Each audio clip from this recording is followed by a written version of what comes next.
For a while, I've said that when it comes to this man right here, in terms of aggressiveness and decision-making, that Dan Campbell is immune from dumb decisions.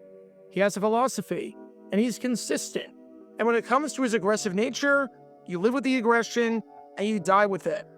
There are times where it's going to work, and there are times where it's not going to work.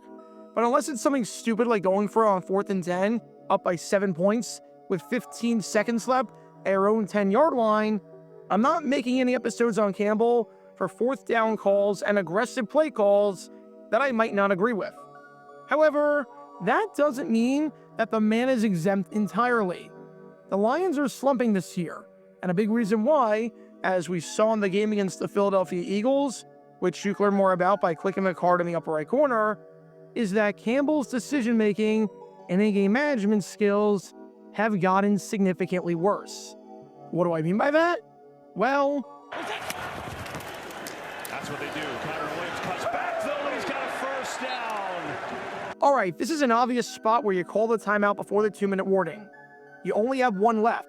The Rams have a new set of downs, and they're just going to run out as much of the clock as possible. So you burn the timeout, you stop the clock on the plus side of the 2-minute warning, and Tyron, as he's done all season, finds any crease, doesn't stutter his feet, good shoulder lean, such an efficient runner. You're just not going to do that. Great. Fantastic. Now you just wasted a couple of seconds that I'm sure won't come back to bite you in any way whatsoever at the end of the game. Like those 4 or 5 seconds that you wasted are going to come back to mean anything at all. They're going to make it. Let's see. Yeah, not enough time. Ref's got to touch it, and that's it. Touch one, and that'll do it. How fitting. Welcome to Dumb Decisions. Before I break down what happened here, this whole series is about taking an in-depth look at decisions made during games that were clearly awful from the start. This isn't something that look bad in hindsight. Rather, this is something that look awful almost immediately. These are moves where your gut instinct tells you right away that there is no way this could possibly work. And sure enough, your gut instinct was smarter than that of an NFL head coach. And for this one, we're taking a look at the mind of Detroit Lions head coach, Dan Campbell. This was a game that the Lions had to have, seeing how tight the NFC playoff picture is. And a big reason why the Lions did not have it was because Campbell coached really poorly.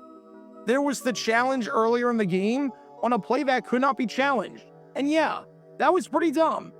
But this was probably worse, because this is such a common sense situation that I think most coaches are starting to recognize when it comes to calling timeouts on the plus side of the 2-minute warning. And yet, Campbell doesn't recognize it. I'm not saying that the Lions win the game if Campbell calls his timeout right away, but I am saying that they have a better chance to win, and they have a chance to get that final playoff at the end of the game. Their odds increase, however so slightly, and when your backs are against the wall, both in terms of the game and the season, every percentage point helps, especially when it comes at no cost and no risk to you whatsoever. So with that being said, let's take a look at why not calling a timeout on the plus side of the 2-minute warning and not taking the timeout with 2:30 left is a really bad idea. At this point, you only have one timeout left. Suppose you decide not to take the timeout at all. Let's say you're saving it for when you're on offense for some reason.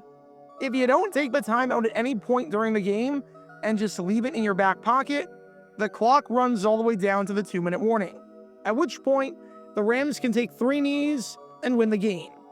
So you need to take the timeout. Should you take it before the 2-minute warning or after the 2-minute warning? Well, regardless of when you take it, you need to get a stop, because if the Rams get 10 yards on the ensuing 3 plays, the game is over, and they get a new set of downs, and they can just run out the clock with a kneel down. With that in mind, let's map out both scenarios, one in which you take the timeout before the 2-minute warning, and one in which you take the timeout after the 2-minute warning. Let's go to the chalkboard, and we'll start with a scenario that every coach with a brain would have done in this spot, which is to take the timeout before the 2-minute warning, and to take it with 2:30 left.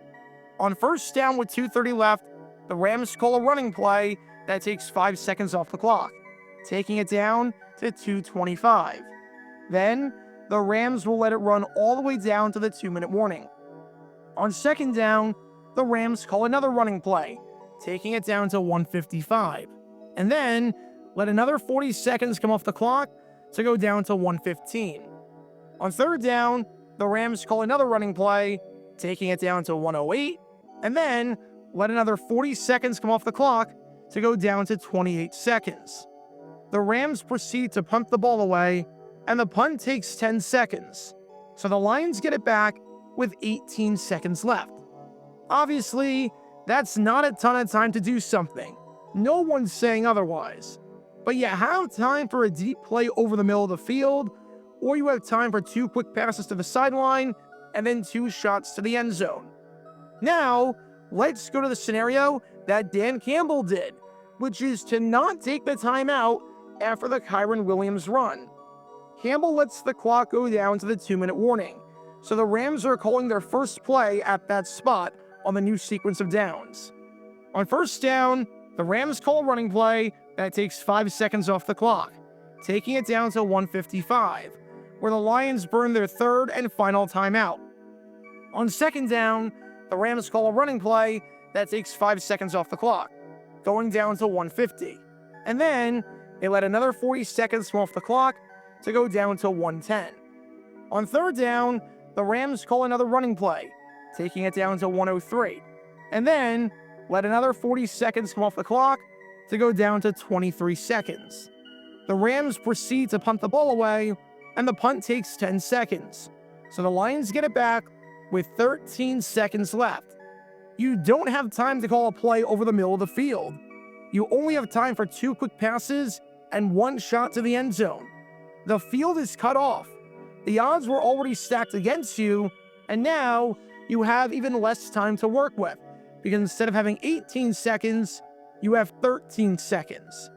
I think we can all agree that when you're in this spot, you want to have more chances to score and more opportunities to go down the field.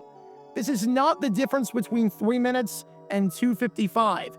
18 and 13 is a pretty big deal at this juncture. The more time you have, the more chances you have to do this.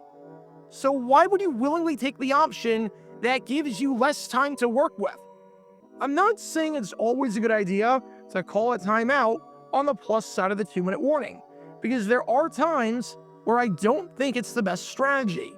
For example, let's say I have 1 timeout and it's 2nd down and the opposition calls a play with 2:09 that takes it down to 2:03. I'm not taking the timeout there because now the clock is going to stop regardless of the 2-minute warning. So you have to defend the pass because there's no real risk to throwing a pass since the clock is stopping either way. Also, if there's a penalty on 3rd down, that stops the clock and you save your timeout in the process. There's nuance to this. It's not a one-size-fits-all model. Then again, just about nothing is with this sport. But at this moment, at this particular spot, this was so obvious to take the timeout. The 2-minute warning should be used as an advantage, not as a crutch. And Campbell used it as a crutch and cost himself and his team 5 seconds that could have been extremely valuable at the end of the game. The risk of taking the timeout beforehand? Literally nothing, especially since you had to take it either way. Seriously, I can't think of a single risk to taking the timeout beforehand. It's not like the Rams are going to throw the ball on 2nd down now, seeing as with 2:30 left, there's no passing play that takes 30 seconds to the point where it doesn't matter whether you run or throw because the clock stops anyways. It's not like the Rams are changing what they're going to do. They're going to try running out the clock. It's not like anything changes what the Rams need to have happen. If they get a 1st down, the game is over. It's not like anything changes with your defensive philosophy. You need to stop them from getting a 1st down. It's not like anything changes with your offensive philosophy. You can't use the timeout on offense anyways for reasons mentioned earlier. There is, quite literally, no reason to not take a timeout right away in this spot. It can only help you. And yet, Dan Campbell, this man right here, for some reason, did not do that. No one asked Campbell after the game why he didn't take the timeout right away. The Detroit media grilled him for a lot of other decisions and execution-related things, which makes sense, but never grilled him for the timeout management. And what's insane about this whole process by Campbell is that he's done it correctly before. 2 weeks ago, when the Lions played on Thanksgiving against the Green Bay Packers, the Packers called a running play with roughly the same amount of time left, up by 7, and the Lions having 1 timeout. Dan Campbell correctly called a timeout there. So this isn't a foreign concept to him, and it's not a foreign concept to coaches around the league. Yet in this instance, in an almost identical spot to what happened 2 weeks ago, Campbell decided, nah, I'm going to let the time run off the clock and give my offense less time to do something with the ball. Make it make sense, I beg of you. Campbell's coaching has gotten significantly worse from an in-game management perspective this year, and blunders like this are a big reason why the Lions find themselves on the outside looking in when it comes to the playoff picture. So what did we learn from all of this? Don't use the 2-minute warning as a crutch. Use the 2-minute warning to your advantage as an extra beneficial timeout. If you have 2 options, and one option gives you more time to score, and the other option gives you less time to score, then choose the first option. If you have 2 options, and one option gives you more plays to go down the field, and the other option gives you less plays to go down the field, then choose the first option. If you have 2 options, and one option gives you ability to go over the middle of the field, and the other option does not give you that, then choose the first option. If you can do something to increase your odds and increase your chances at winning, and it comes at no risk and cost to you whatsoever, and doesn't change the philosophy of the other team or your team, and is, in fact, in direct and perfect alignment with what you're trying to do anyways, then do that. And if you're willingly giving yourself less of a chance to score in a must-win game, then you need to reevaluate everything that you do. Because when all these elements are in play, you can't exactly be surprised when this play backfires. Talk about a dumb decision. Check out our live streaming schedule for the next few days. We're live every single day on this channel, whether we're covering a sporting event or playing GeoGuessr or just taking your requests. So make sure you like and subscribe and turn on the notification bell so you don't miss a single time that we go live and so that you can join this community. Also, thanks to all our members and our Patreon supporters who get exclusive perks like their name at the end of each video, members-only Q&A streams, and cool emojis to use on videos and during streams. See how you can join this community and become a member or a Patreon member by clicking the link in the description below.